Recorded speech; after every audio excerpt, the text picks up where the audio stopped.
প্রিয় শিক্ষার্থীবৃন্দ, আসসালামু আলাইকুম। আমি শামিমা জাহান সিনহা, কুলিয়ারচর সরকারি কলেজ, কুলিয়ারচর কিশোরগঞ্জ। আমি আজকে তোমাদের পরিণতি ও সুশাসন প্রথম পত্রের তৃতীয় অধ্যায়ের সাম্য সম্পর্কে কিছু কথা বলব। সাম্য মানে কি? সাম্য বলতে আমরা সাধারণত সকল মানুষ সমান এই ধারণাকে বুঝে থাকি। দেখো, প্রকৃতিগতভাবে মানুষ কখনো সমান হতে পারে না। কারণ দেখা যাচ্ছে দৈহিক শক্তি, মানসিক বুদ্ধিবৃত্তি, কর্মদক্ষতা, এমনকি দৈহিক গঠনের দিক থেকেও একজন মানুষ অন্য মানুষ থেকে অসম। প্রিয় শিক্ষার্থীবৃন্দ, দেখো, সাম্য শব্দে তোমাদের অনেক সময় পরীক্ষার প্রশ্নের মধ্যে থাকে, জ্ঞানমূলক প্রশ্নের মধ্যে বলো বা বহু নির্বাচনী প্রশ্নের মধ্যে বলো, যেমন সাম্য শব্দের অর্থ কি, বা সাম্যের ইংরেজি প্রতিশব্দ কি? সাম্যের ইংরেজি প্রতিশব্দ হচ্ছে ইকুয়ালিটি।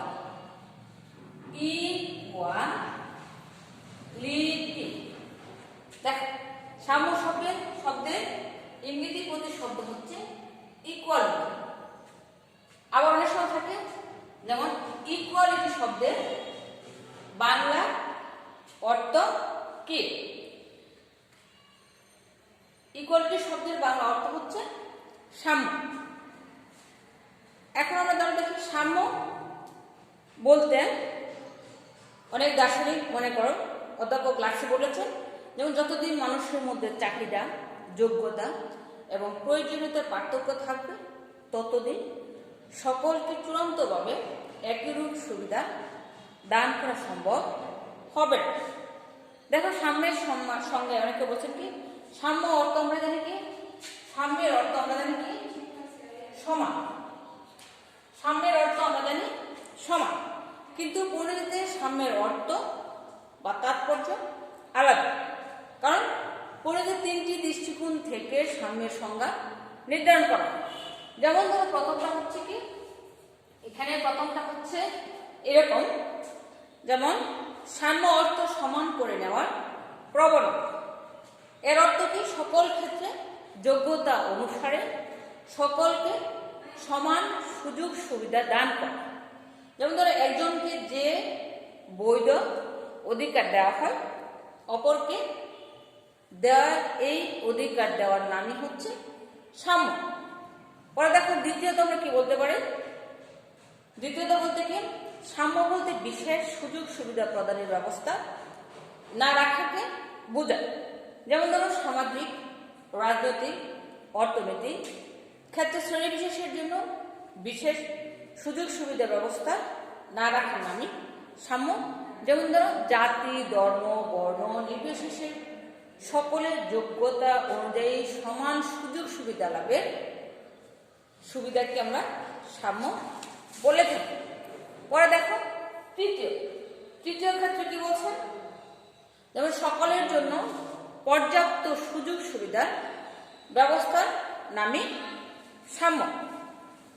পরে দেখো, অধ্যাপক লাক্সি এই ক্ষেত্রে একটা সুন্দর সংজ্ঞা প্রদান করেছেন।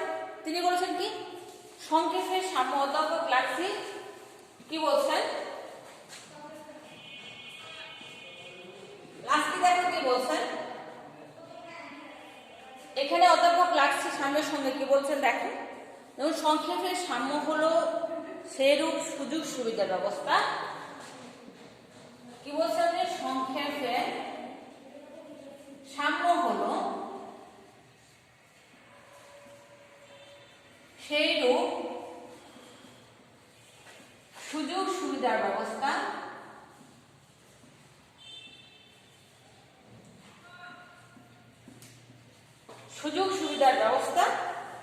যাতে কোনো ব্যক্তিত্বকে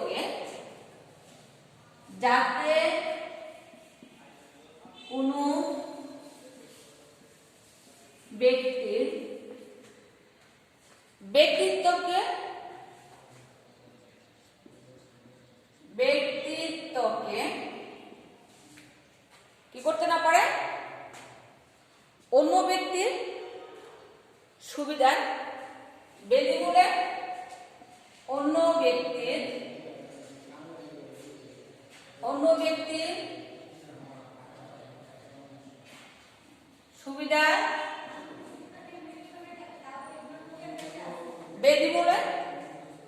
বিসর্জন দিতে না বিসর্জন দিতে না হয়।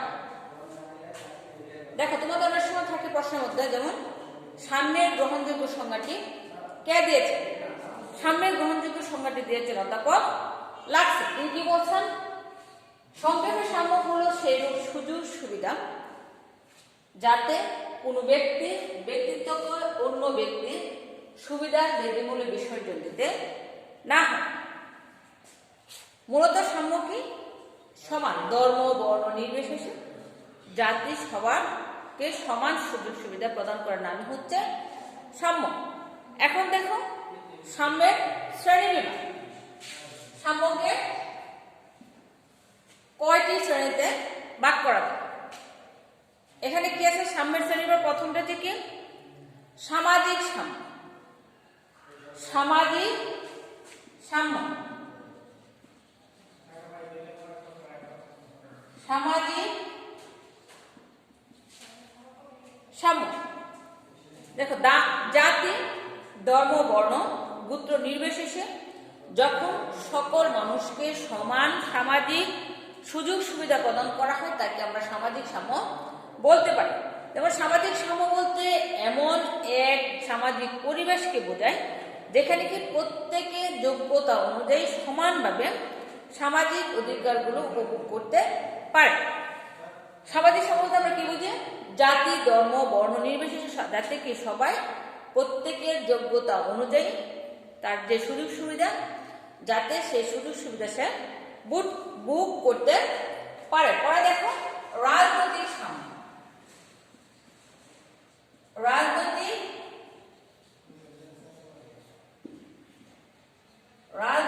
সাম্য, রাজনৈতিক সাম্য বলতে প্রত্যেক নাগরিকের রাষ্ট্রীয় কাজে অংশগ্রহণের সমান অধিকারকে বোঝে। যেমন রাজনৈতিক ক্ষেত্রে যদি জাতি ধর্ম বর্ণ গোত্র নির্বিশেষে সকলে ভোটাধিকার লাভ করে, নির্বাচিত হওয়ার সুযোগ পায়, স্বাধীনভাবে কি করে মতামত প্রকাশের এবং সরকারি লাভের সুযোগ পায়, তাহলে রাজনৈতিক সাম্য প্রতিষ্ঠা করা সম্ভব হয়। রাজনৈতিক সাম্য কি? গণতন্ত্রের একটা শ্রেষ্ঠ শর্ত আমরা বলে থাকি। শিক্ষার্থী দেখো অনেক সময় তোমাদের থাকে, যেমন স্বাধীনভাবে মতামত প্রকাশকে কোন ধরনের সাম্য বলা হয়ে থাকে, এবং নির্বাচিত হওয়ার সুযোগ বা নির্বাচন করার সুযোগ তোমার কোন ধরনের সাম্যের অন্তর্ভুক্ত, অথবা ভোটাধিকার লাভ করা তোমার কোন ধরনের সাম্যের অন্তর্ভুক্ত। পরে দেখো অর্থনৈতিক সাম্য। অর্থনৈতিক সাম্য বলতে আমরা কি বুঝি? পরে কি আমাদের প্রিয় শিক্ষার্থীবৃন্দ, পরে আমাদের হচ্ছে অর্থনৈতিক সাম্য। অর্থনৈতিক সাম্য বলতে আমরা কি বুঝি? যেমন অর্থনৈতিক সাম্য বলতে জীবন ধারণের জন্য নারী পুরুষ নির্বিশেষে যোগ্যতা অনুসারে যে কোনো পেশায় অংশগ্রহণ করার সমান অধিকারকে বোঝায়। অর্থনৈতিক সাম্য ব্যতীত রাজনৈতিক সাম্য মূল্যহীন, কারণ নিঃসম্বল ও নিরাশ্রিতের জন্য রাজনৈতিক সাম্য বা স্বাধীনতার কোনো সুফল নেই। তবে অর্থনৈতিক সাম্যের অর্থ এই নয় যে দেশের সম্পদকে সমানভাবে সকলের মধ্যে ভাগ করে দিতে হয়, অথবা যোগ্যতা থাকুক বা না থাকুক সকলকে কি করতে হবে? দায়িত্বপূর্ণ কাজে অংশগ্রহণের অধিকার দিতে হবে। দার্শনিক হিউম কি বলছেন? যদি প্রত্যেককে সমানভাবে সম্পদ বন্টন করে দেওয়া হয় তাহলে বিভিন্ন জনের দক্ষতা পরিশ্রম ও যত্নের দ্বারা পুনরায় ধন বৈষম্য দেখা দেবে। দেখো এই ক্ষেত্রে অধ্যাপক লাক্সি কি বলছেন? যেমন ধন বৈষম্যের সঙ্গে অর্থনৈতিক সাম্য কি অসঙ্গতিপূর্ণ হবে না যদি এই বৈষম্য দক্ষতা ও যোগ্যতার মানদণ্ডে নির্ধারিত হয়।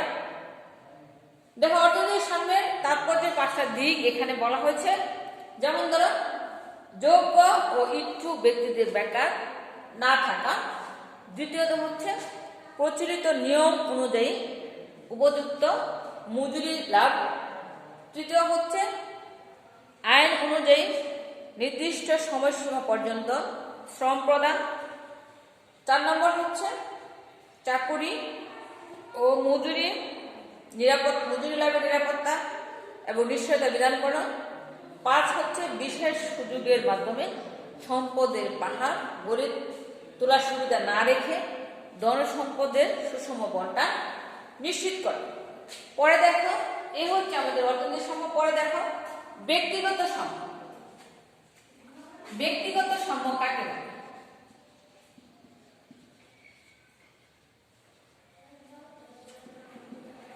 ব্যক্তিগত সাম্য।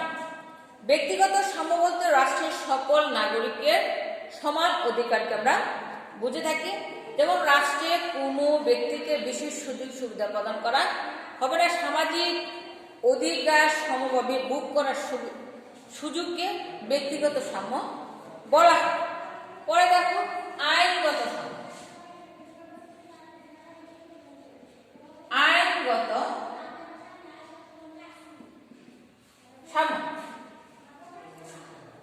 আইনগত সাম্যের অর্থ কি? আইনের দৃষ্টিতে সকলে সমান। এখানে বলা থাকে ধনী নির্ধন জাতি ধর্ম বর্ণ নির্বিশেষে সকলের জন্য একই প্রকার আইন এবং আইনের আশ্রয় লাভের অধিকারকে আমরা আইনগত সাম্য বলে থাকি। আইনের অনুশাসনের মধ্য দিয়ে আইনগত সাম্য প্রতিষ্ঠিত হয়। আইনের অনুশাসন হচ্ছে বিনা অপরাধে কাউকে গ্রেফতার করা যাবে না। পরে দেখো স্বাভাবিক সাম্য। আমরা এখানে কি বলে থাকি? স্বাভাবিক সাম্য। স্বাভাবিক সাম্য বা প্রাকৃতিক সাম্যের অর্থ জন্মগতভাবে সকল মানুষ সমান এবং সমান সুযোগ সুবিধা পাওয়ার যোগ্য। তবে একথা সত্য যে জন্মগতভাবে সকল মানুষ দৈহিক বা মানসিক দিক থেকে সমান নয়। তাই স্বাভাবিক সাম্যের ধারণা বর্তমানে প্রায় অচল হয়ে পড়েছে। প্রিয় শিক্ষার্থীরা দেখো, এখানে তোমাদের অনেক সময় থাকে যেমন সাম্যের শ্রেণী বিভাগ সংক্ষেপে আলোচনা করো এবং সাম্যকে কয় ভাগে ভাগ করা যায়। আমরা এখানে মূলত 6টা ভাগে সাম্যকে আমরা ভাগ করতে পেরেছি বা পেয়েছি। প্রথমটা হচ্ছে সামাজিক সাম্য, দ্বিতীয় হচ্ছে রাজনৈতিক সাম্য, তৃতীয় হচ্ছে অর্থনৈতিক সাম্য, চতুর্থ হচ্ছে কি ব্যক্তিগত সাম্য, পঞ্চম হচ্ছে আইনগত সাম্য, ষষ্ঠ হচ্ছে স্বাভাবিক সাম্য। শিক্ষার্থীগুলো দেখো, এই হচ্ছে আমাদের আজকের সাম্যের শ্রেণীবিভাগ। আমি আশা করব আমার এই ক্লাসটি তোমাদের মোটামুটি ভালো লেগেছে। সুস্থ থাকো, সবাই ভালো থাকো। আসসালামু আলাইকুম। ধন্যবাদ সবাইকে।